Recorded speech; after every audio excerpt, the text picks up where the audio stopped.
warahmatullahi wabarakatuh. Perkenalkan, nama saya Yulindra Indasari.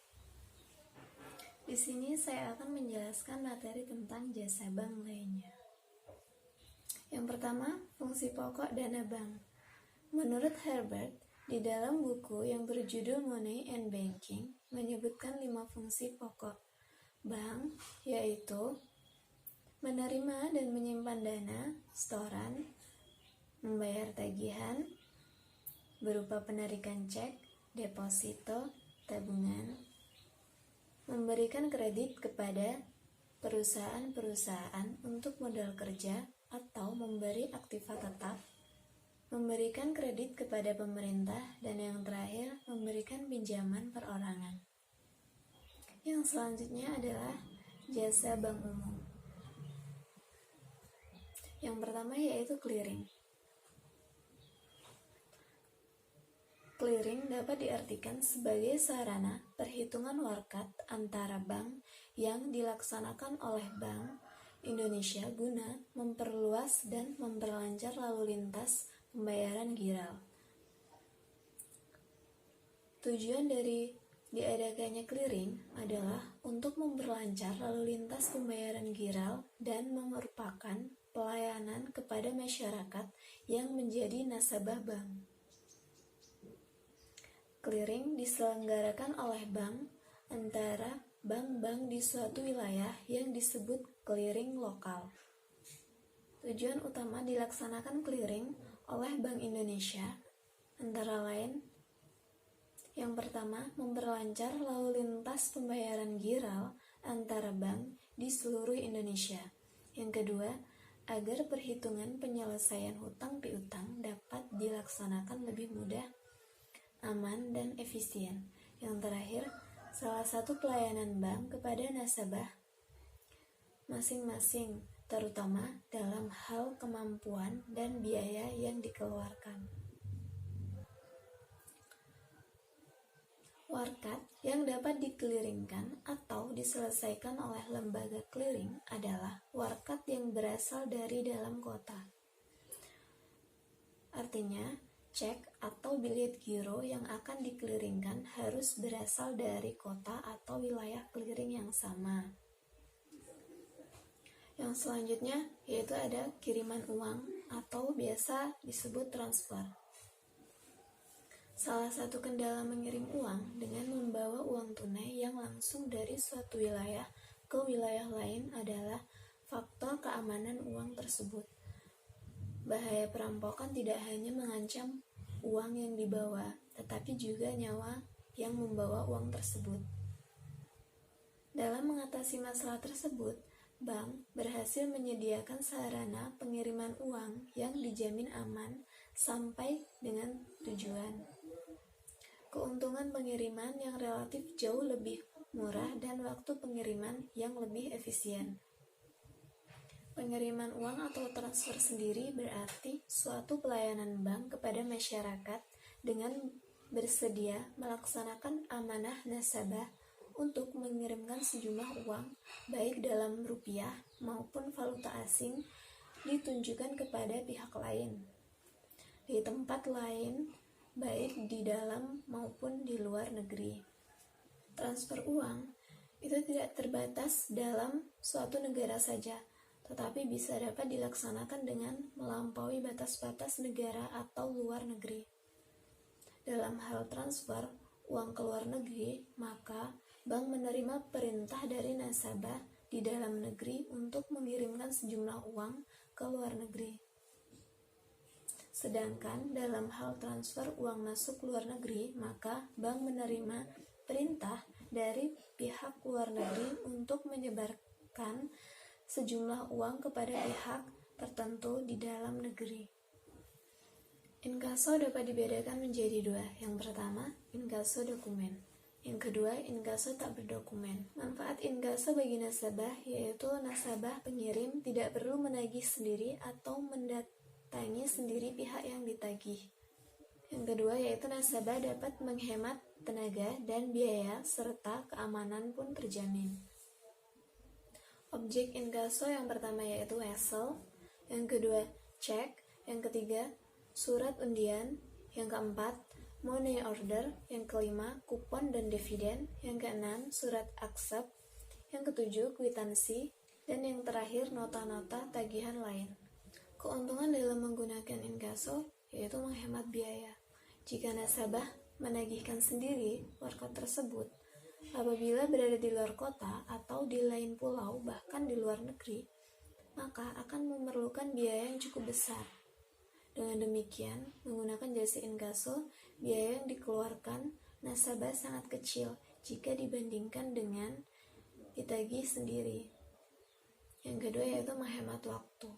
Penagihan sendiri menggunakan biaya yang mahal, juga memerlukan waktu penagihan yang lebih lama. Dengan menggunakan jasa inkaso, waktu yang ditempuh relatif singkat. Yang selanjutnya yaitu letter of credit atau LC. Letter of credit merupakan jasa bank yang diberikan kepada masyarakat untuk memperlancar pelayanan arus barang, baik arus barang dalam negeri, antar pulau, atau arus barang ke luar negeri. Biasa disebut ekspor impor. Jasa bank umum yang selanjutnya adalah valuta asing atau biasa disebut falas, yaitu merupakan transaksi jual beli suatu mata uang dengan mata uang lain. Bursa valuta asing adalah transaksi jual beli atau jenis mata uang asing dengan mata uang lain. Pada dasarnya, terjadinya perdagangan valuta asing disebabkan oleh adanya permintaan dan penawaran. Menurut Dr. Andes Thomas Soyatno, transaksi dalam perdagangan valuta asing terdiri dari yang pertama, transaksi tunai, yang kedua, transaksi tunggak, dan yang terakhir, transaksi barter. Jasa bank yang selanjutnya yaitu bank garansi.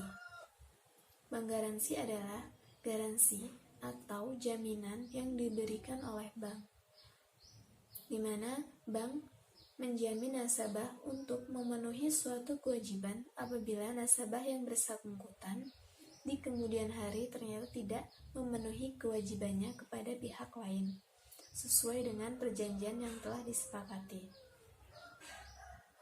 Bank garansi diberikan oleh bank kepada nasabah untuk tujuan membantu nasabah yang akan melakukan suatu transaksi tertentu yang tidak membutuhkan kredit dari bank. Di dalam suatu pemberian bank garansi, terdapat 3 pihak yang terkait. Yang pertama yaitu pihak peminjam, yaitu sebagai pihak yang memberikan jaminan. Yang kedua yaitu pihak terjamin, yaitu pihak yang diberikan jaminan oleh bank. Dan yang terakhir, penerima jaminan, yaitu pihak yang menerima jaminan dari bank. Jasa bank yang selanjutnya yaitu penyetoran.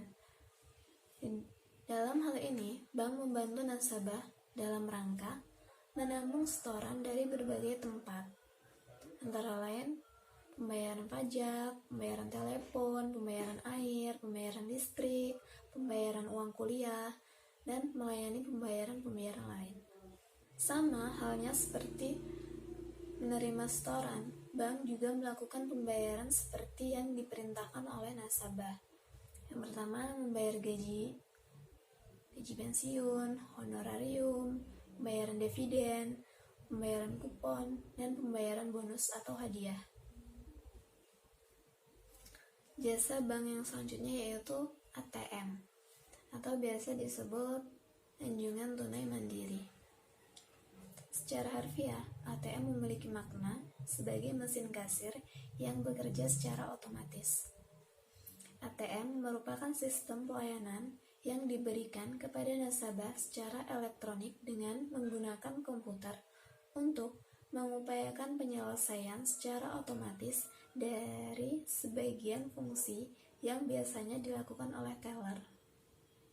Adapun jenis ATM, yang pertama yaitu ATM multifungsi, di mana ATM yang dikeluarkan oleh bank untuk berbagai transaksi perbankan, tunai maupun non-tunai. Bisa tarik tunai, transfer antar rekening dalam satu bank yang sama, transfer antar bank secara real time online, pembayaran, informasi saldo, isi pulsa, informasi kurs, pembelian, upah PIN, dan registrasi. Yang kedua, ATM tarik tunai. ATM yang disediakan khusus untuk transaksi penarikan uang tunai. Biasanya ATM non tunai, ATM store tunai, ATM paspor bank. Jasa yang selanjutnya yaitu kartu plastik. Biasa dikenal dengan kartu kredit.